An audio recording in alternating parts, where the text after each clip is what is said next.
इन लोगों में कौन किसको समर्थन दे रहा है, पहले तो आप उन्हीं के खिलाफ चुनाव लड़िएगा, हाँ, और उसके बाद उन्हीं को समर्थन देने की बात कीजिएगा।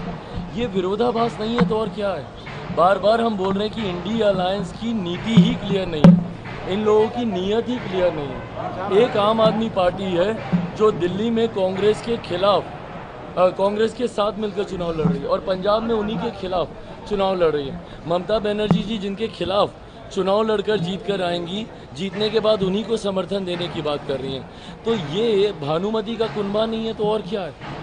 किसी के कोई नीति नहीं है, किसी की कोई नीयत नहीं है, किसी की कोई विचारधारा नहीं है। सबको महत्वाकांक्षा है कि एक दूसरे का गला काटकर कैसे हम सत्ता के समीप पहुंच जाएं।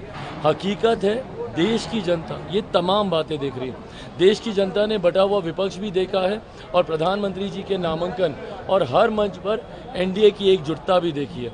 ऐसे में 1% का कहीं भ्रम नहीं है। हम लोग 400 के लक्ष्य को बहुत सरलता से हम लोग पार कर रहे हैं। 4 चरण के चुनाव हो चुके हैं, 5वें चरण के लिए परसों के बाद नामांकन बंद हो जाएगा। एक बात तय है कि इन 4 चरण के चुनाव में ही हम लोग बहुमत हम लोग पार कर चुके हैं। अब उसके बाद जितने आगे के 3 चरण हैं उसमें एनडीए अब अपने प्रदर्शन को कितना और बेहतर कर ले, लड़ाई उसकी है बहुमत के पास अब होगी।